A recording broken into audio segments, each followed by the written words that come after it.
All right, quiet, please. Here we go. All right, rolling. Quiet. Oh, look up there, Red. Red, when you get over there, don't look up at us. All right, action. Sergeant. Get this to the next mail, will you? Yes, sir. All right, got it.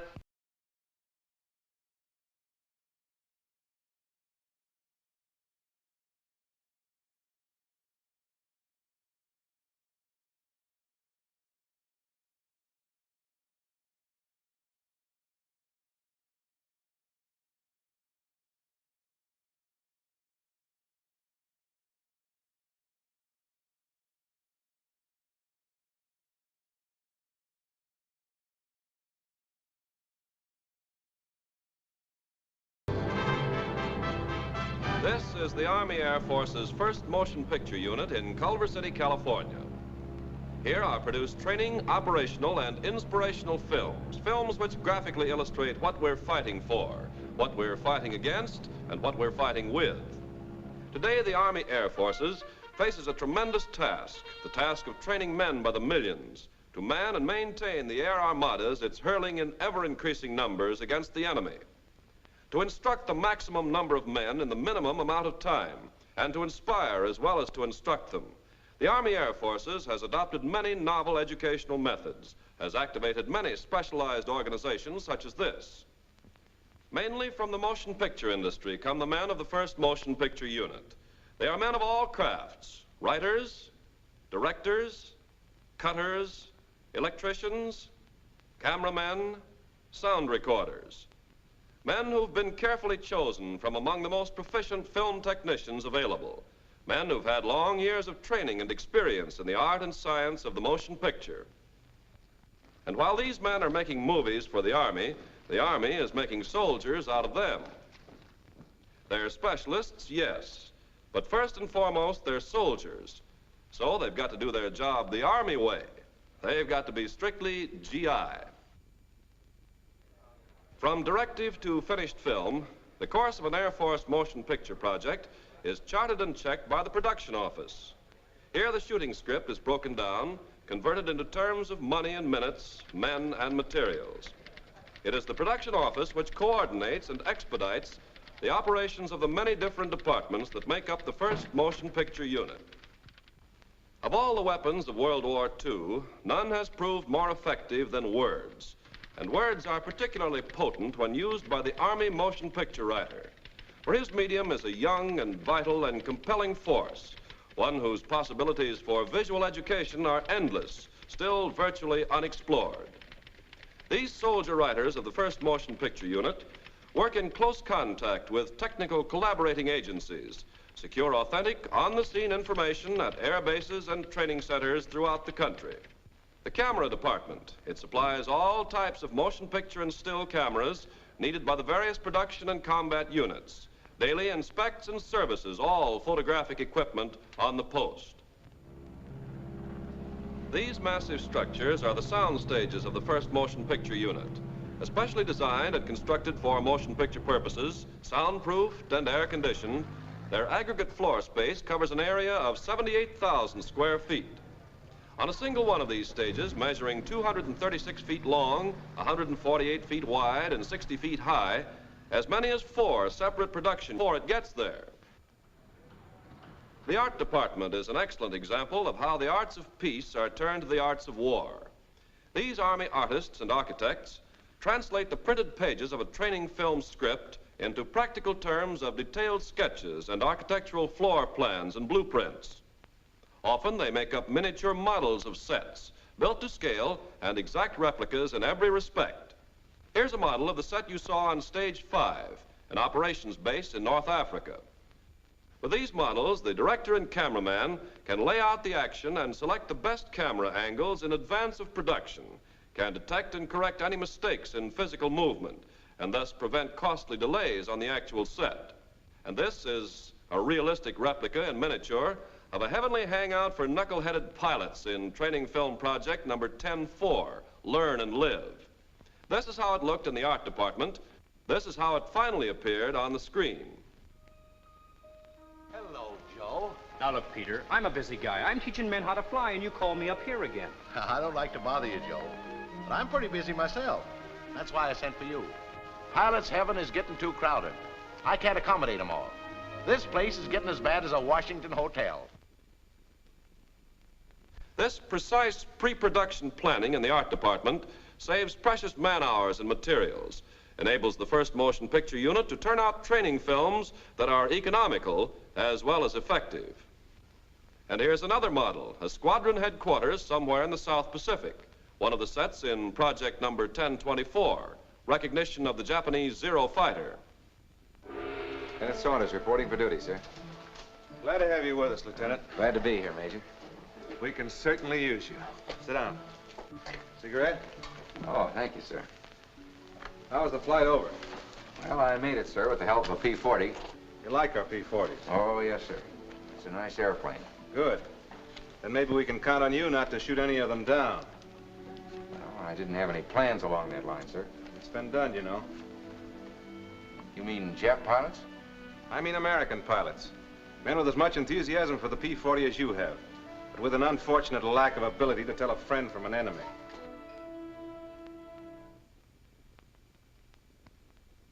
Here, members of a bomber crew are being made up for crash scenes in training film project number 1010, emergency care of air crew casualties. First, the makeup expert applies a foundation of heavy grease paint. Then, with liquid latex, collodion, and other chemicals, and a few deft strokes of his blending brush, he makes them look like this on the screen.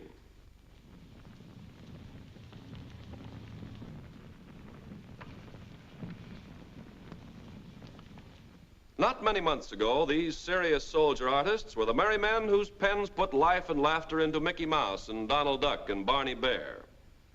Today, they've turned their talents to technical things, things like thrust and torque, the trajectory of a bomb, the inner workings of intricate flight instruments, things which the student airman must know and which the animated sequence in a training film can best help to teach him.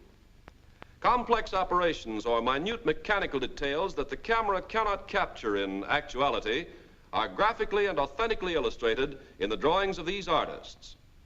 When the drawings are put through the animation process, a highly technical operation whereby the original sketches are reproduced with painstaking precision on thousands of transparent celluloid sheets, and when eventually they are photographed in stop motion, frame by frame, against any background desired, they effectively simulate live action.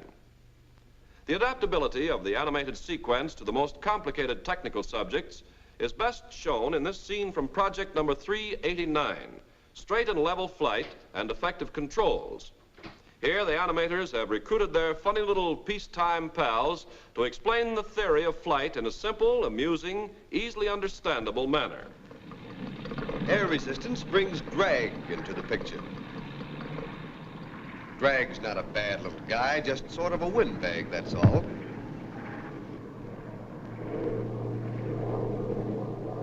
And now lift appears, generated by the movement of the wing through the air.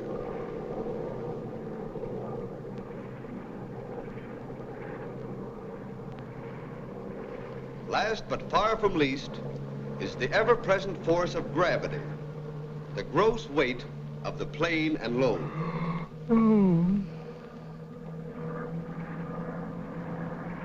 Well, there they are, all with us, even in straight and level flight. So you see, you're never really flying solo. We always have the four musketeers.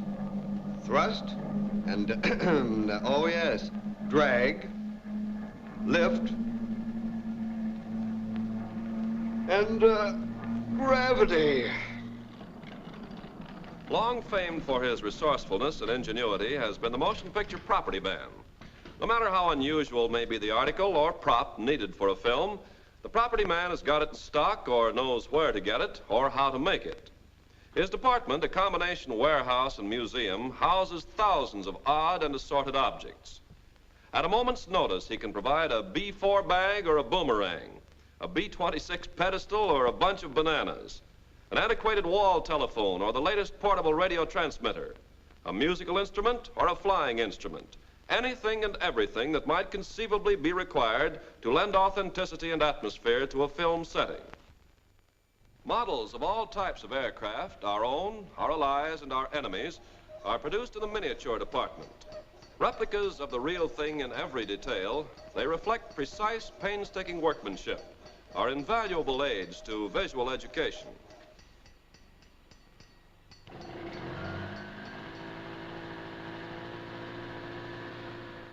Moving the men and equipment that make the movies, moving them to the right place at the right time and right away, that's the task of the motor pool.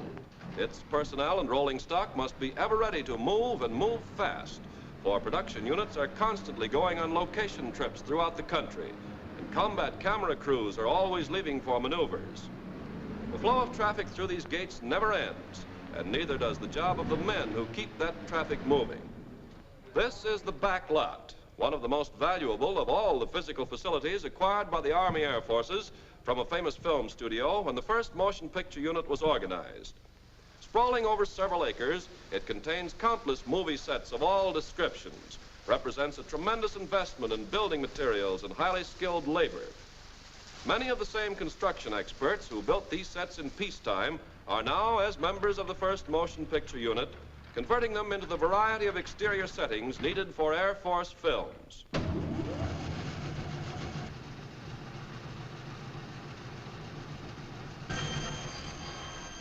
The sounds of war in the mill are the sounds of bandsaws and ripsaws and sanders and planers.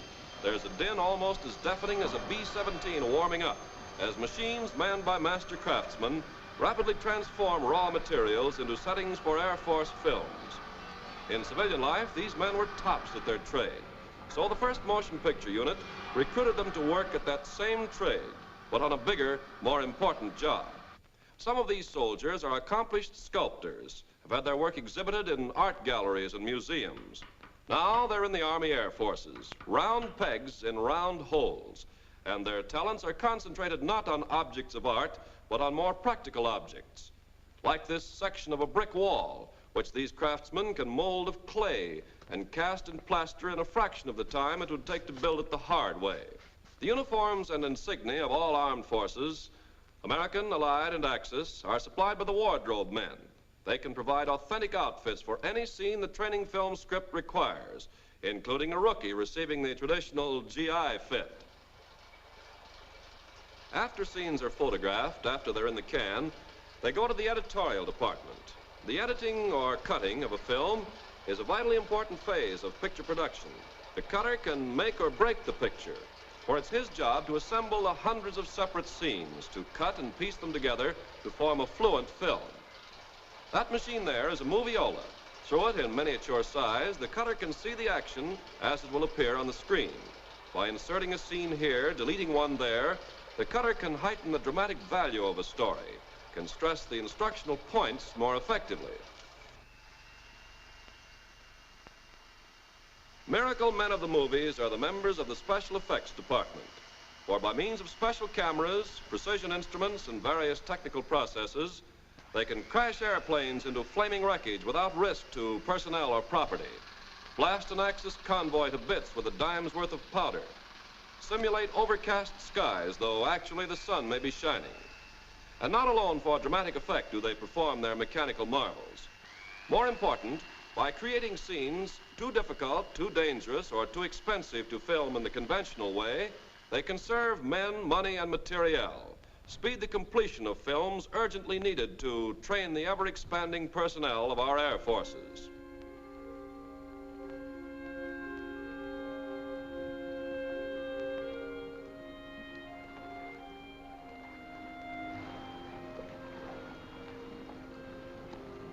How's the transmitter look to you, Sergeant? Well, it was all right when we started, sir, but in the scramble, it's... Besides that, the kite and antenna balloon are gone, too. Maybe I can fix it. This is just one of the many sections of the sound department. Here, the dialogue recorded on the set, the sound effects, the narration, the music, all of which have been reproduced on separate soundtracks, are synchronized with the action projected on the screen and perfectly blended into one composite track. And now the most important sound of all, the music. The music that sets the mood, creates and maintains suspense, provides punctuation and emphasis.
Look at that nose.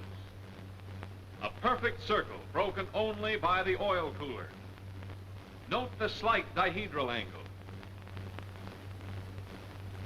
Look at that low wing and middle tail.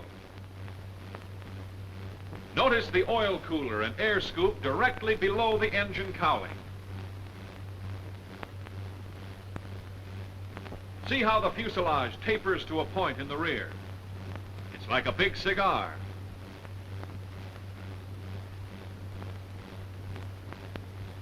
Note the tapering edges of the wings, the rounded tips. See how straight the line is from engine to tail. And that tail, see how the leading edge of the vertical piece tapers more than the trailing edge. Look how it curves out to a point away from the nose. Think you can recognize her? Don't think, be sure. Watch her. Watch her closely. Yes, we know that's no Zero, that's a P-40. But did you know? They don't look alike to you now, do they? Look at the difference in the shape of those noses. The P-40 with its deep radiator is oval.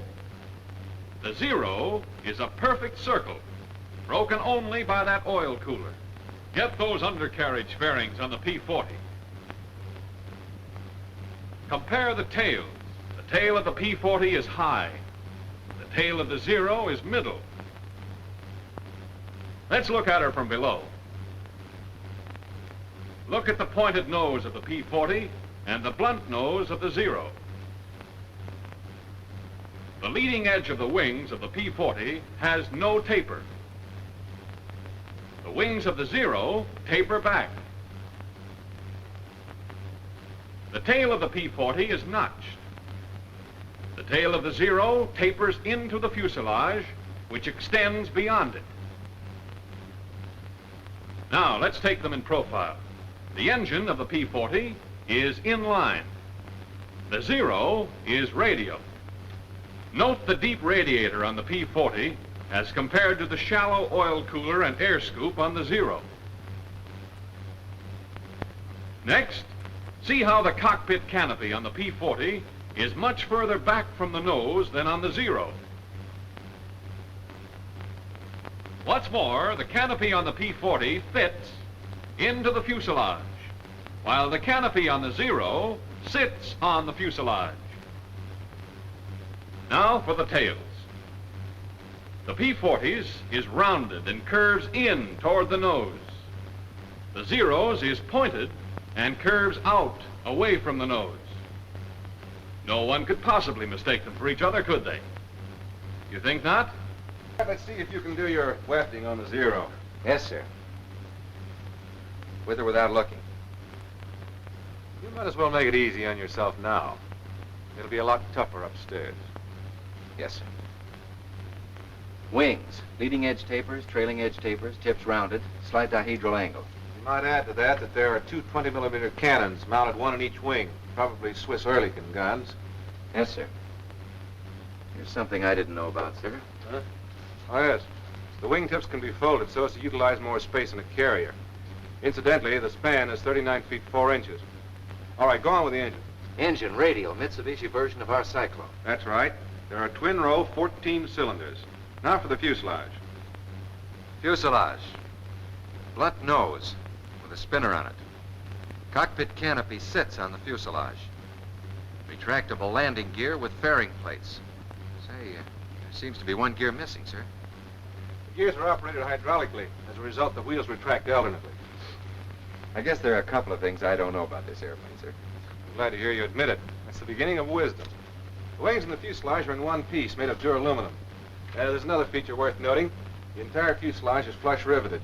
With the result, there are very few protuberances to cause wind resistance. The length is 28 feet 5 inches. There's a pair of machine guns mounted in grooves above the cowling. They're 7.7 millimeter, and they're synchronized to fire through the propeller. I hope you don't ever get them on your tail. I'm with you there, sir. All right, finish her up. Tail. Leading edge of flat surface tapers more than trailing edge, with the fuselage extending to a point beyond it. Leading edge of vertical piece tapers more than trailing edge. Tail is pointed, curves out away from the nose. I guess that's it, sir. Good enough. As you probably know, there are three types of Zeros. One is a single float plane without rig. All three have slightly varying characteristics. But this is the type you're most apt to tangle with, so get to know her. All of her. Now, here's our operation. When you're on your own, you'll do patrol from our base here to these outlying islands.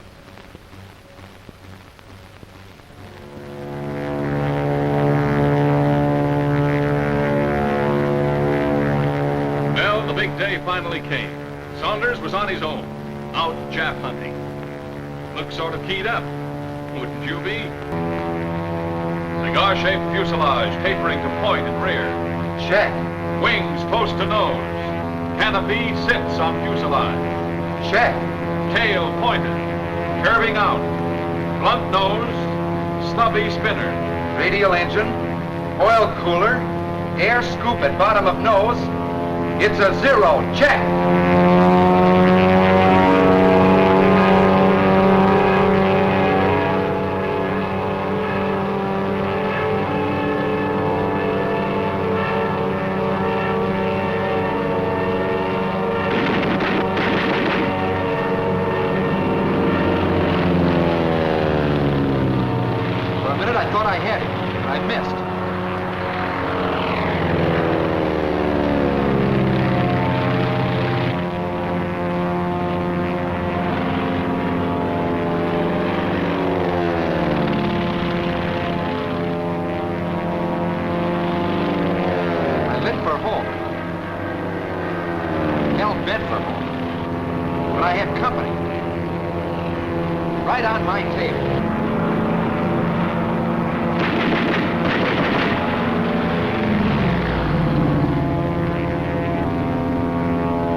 Cockpit canopy sits on cigar-shaped fuselage. front nose, stubby spinner, oil cooler and air scoop, fuselage tapering to point and rear, closeness of wings to nose, radial engine, canopy close to nose, tail pointed and curving out away from nose. Remember, on your recognition of the Zero may depend your life. Know it so you can destroy it. This is the Japanese Zero.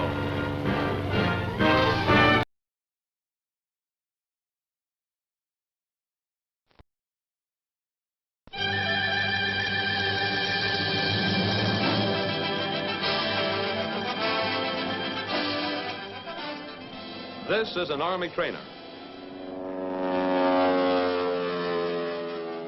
The man flying it will soon be the pilot of a fighter or a bomber. This fellow is studying navigation. His will be the job of plotting missions over enemy territory for the pilot. No, this is not the interior of a bird cage, and the man you see obviously is not a bird. But he does lay eggs. He's training to become a bombardier, the boy who drops these beauties where they do the most good. Now, this training is available to all healthy, adventurous young men between the ages of 17 and 26 who enlist in the Army Air Corps as aviation cadets. The 17-year-olds can join the Air Corps Enlisted Reserve and will be called to training soon after they reach 18. Those 18 and over can go into training immediately. Complete information regarding these enlistments can be had at the box office of this theater or at number 607 Custom House, Philadelphia, Pennsylvania. Become a member of the Army Air Corps and take to the skies for a flying punch at the Axis.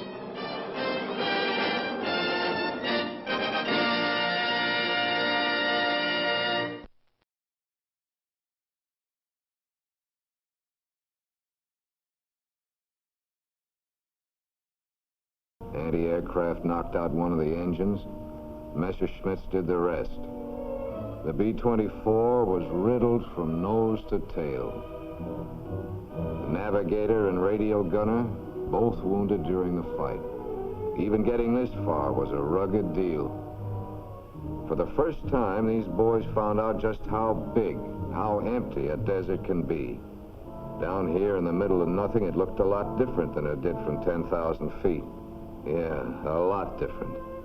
Within an hour after they'd crawled out of their ship and got busy, they had a pretty fair idea of the spot they were in.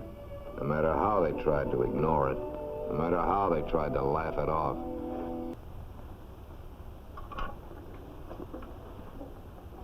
I think I'll doctor up the water with some of this halazone. Smelled a little funny to me this morning. Maybe the can was dirty. My ration had a greasy taste to it. I hope it wasn't polluted. Sam was playing it safe, all right, but there's no sense in taking a chance. First, the halazone tablets must be crushed, 2 for every quart. Usually, it takes anywhere from 20 to 30 minutes for the tablets to work. You can tell when the water's ready because then you can smell the chlorine, sometimes taste it. But the water that really needs your attention is the water around native wells and villages. Always assume that's polluted. How's the water coming, Skipper? I'm dying for a drink. About 20 minutes. And remember, when you do get it, don't slop it down all at once. Wet your lips first, and then rinse it around your mouth. That's what the Arabs do. Drink it slowly and in small sips. Now, from tomorrow on, we get a pint in the morning and a pint at night.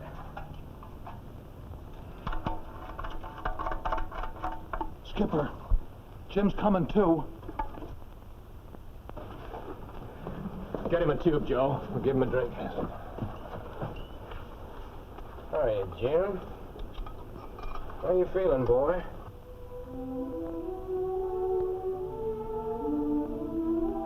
The third day, with no luck, no let-up in heat, no improvement in the wounded. But there was one improvement that third day, in living quarters. A double fly awning for the crew's front porch. That airspace between those layers of cloth lowered the temperature quite a bit. They've done the same thing at the rear, too, over that flap that's raised now to gain air circulation and to lose just a little more heat. Yep.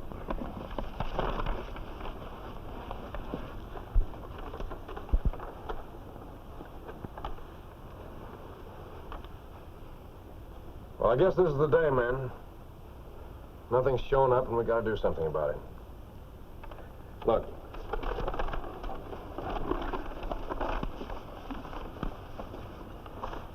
Now, we're here. The base is over here, and the nearest oasis is here, 60 miles southeast of us. That's about 6 days walking distance for men in our condition. Now, the way I figure it, 2 of us should make a stab at walking to that oasis. You have to travel light in the desert, or you just don't travel far.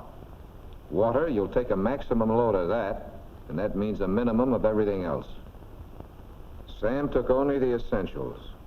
Goggles, compass, flashlight, knife, matches, bandages, eye salve, iodine, sunburn lotion.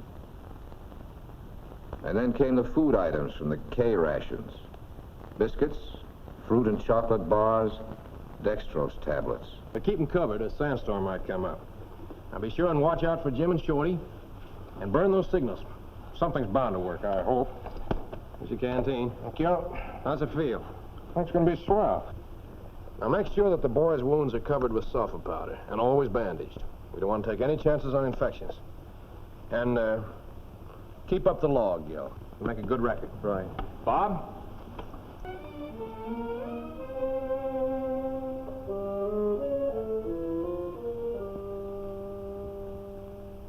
They had done all they could.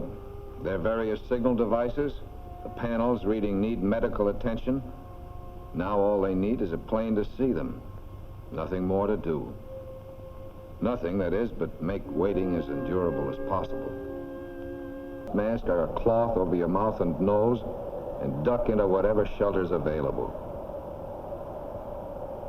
Don't go running around looking for shelter. You're liable to get off course. And if the sand starts piling up around you, roll over.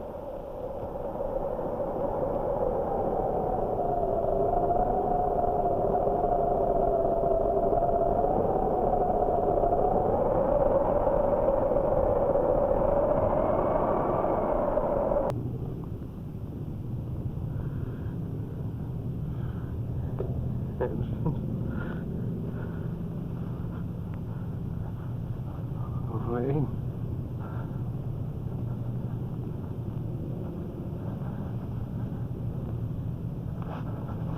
Wayne.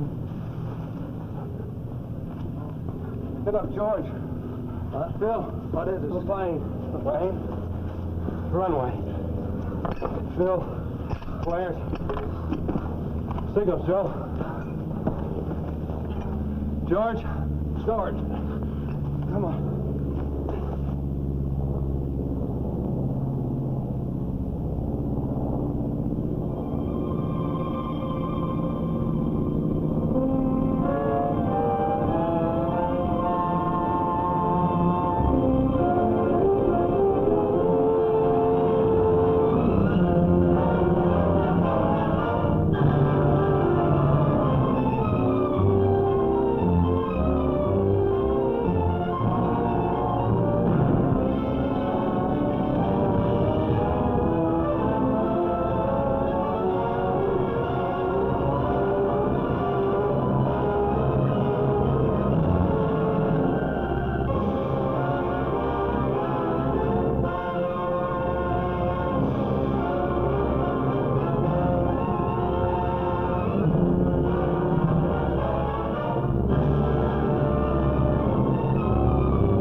There's a seat on that flying fortress for an adventurous young man.